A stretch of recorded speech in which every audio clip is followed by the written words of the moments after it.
Today I'll show you how to use torch paste to burn a delicate pattern into raw wood. The outcome is similar to a laser engraver or pyrography tool without the high cost or learning curve. The entire process takes minutes, perfect for beginners with little to no experience in wood burning. I'll also walk you through how to use unicorn spit to create vibrant and sparkling staining techniques.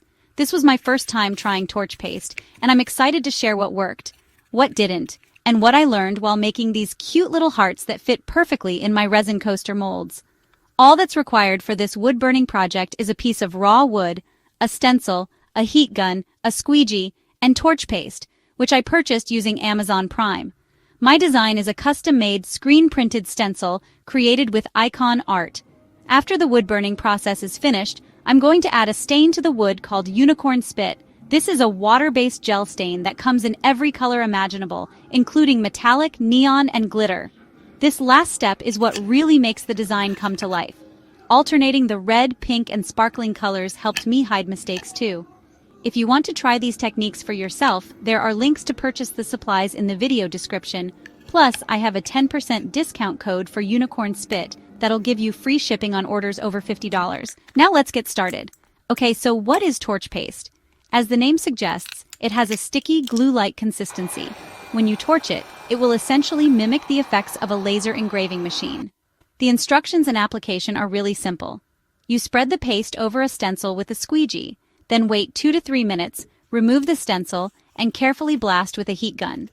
The paste burns faster than the surrounding wood, allowing the heat to create a subtle, permanent design. Of course, the first step is to place the stencil on the wood, wherever you want your design. You'll want to make sure the stencil adheres to the surface. You can use tape to keep it secure. Once you're comfortable with the placement, it's time to place torch paste on the stencil and spread it with your squeegee. As you can see here, I'm applying the torch paste sparingly, using a silicone brush for my squeegee. According to the directions, applying too much torch paste can cause the stencil lines to lose their crispness. That's why I'm using just a thin layer here, and I can already tell this small jar is going to last me a long time. While spreading the paste, I really wasn't sure if it would bleed through the stencil, but I kept going and tried to make the coating as thin and as uniform as possible, keeping my stencil in place the whole time. When I was done, the layer was already drying and I scraped the remaining wet paste off of the stencil with a plastic card. After waiting about 2 minutes, I removed the stencil. The torch paste is a little tacky at this point, not completely dry, but the stencil lines are extremely crisp. I'm putting my heat gun on a low setting to avoid burning the wood outside of the design. Throughout this process, I'm keeping the wood close to the heat, but taking my time and moving the piece around. This helps me apply heat to each area of the design with some level of consistency. As I'm working, the paste changes colors from a light yellow to a darker amber. The paste also starts to bubble up as it becomes darker. While it looks like the paste itself is burning, and it probably is, I can smell the wood burning underneath it. And yes, it's a smart idea to have proper ventilation while doing this. As the design gets darker, I'm working to get all the stencil lines the same color, from a dark brown to a burnt black. I want to see how dark I can get the design without scorching the rest of the heart with my heat gun.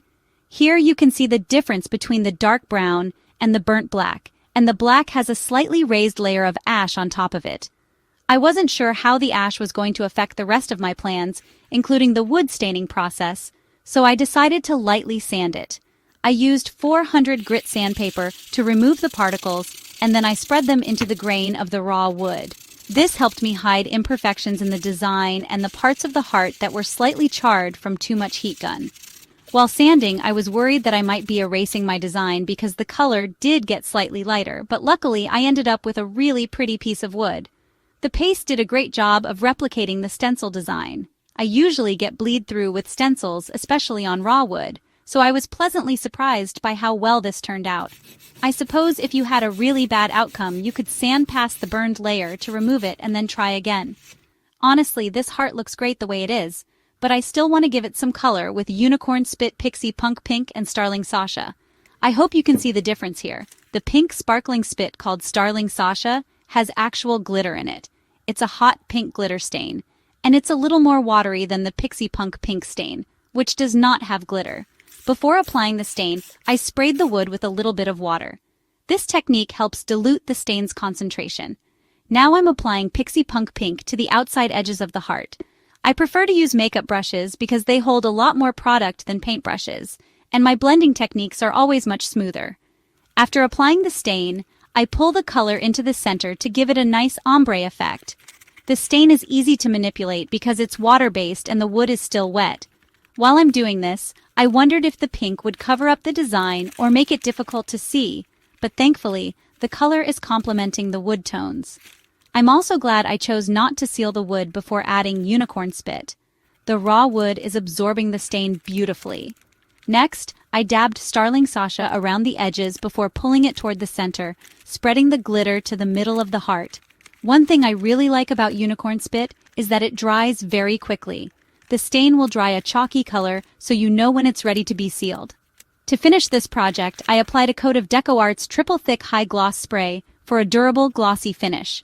Since unicorn spit is a water-based stain that can be reactivated like watercolor pigment, it's important to seal it as soon as it's dry. Sealing protects and restores the color to its original vibrancy, so it looks just as rich and bold as it did when it was wet. And here's the final result. I absolutely love the depth of color on this one. Between the ash accenting the wood and the variety of pink tones, the grain just really pops and looks fantastic on this heart. I seriously cannot wait to drown it in resin when I make my coasters, because these colors will become even more vibrant, and the added glitter will create a stunning 3D effect. Luckily, I have 4 more wooden hearts and plenty of torch paste to experiment with different techniques. Some are going to turn out better than I expected, others, not so much. In my next video, I'll share where I ran into problems and how I was able to correct them. If you found this tutorial helpful, feel free to give the video a thumbs up, subscribe to my channel, and leave any questions for me in the comments below. Thanks for watching.